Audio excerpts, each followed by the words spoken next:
मुंबई अहमदाबाद महामार्गावर बावखळ हद्दीमध्ये रस्त्यावर उभ्या असलेल्या हायवा ट्रकचा अंदाज न आल्याने सिमेंट मिक्सर ट्रक पलटी झाला असल्याची घटना घडली आहे.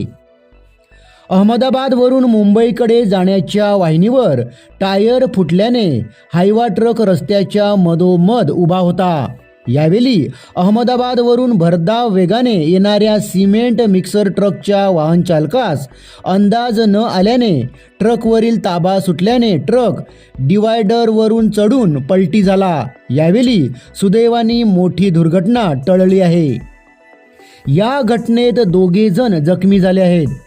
ही घटना शनिवारी संध्याकाळी 6:30 वाजताच्या सुमारास घडली आहे. अपघातानंतर महामार्गावर वाहतूक कोंडी झाली होती. मांडवी पोलिसांना या घटनेची माहिती दिली असता पोलीस घटनास्थळी दाखल झाले व अपघातग्रस्त वाहने बाहेर काढून महामार्गावरील वाहतूक सुरळीत करण्यात आली.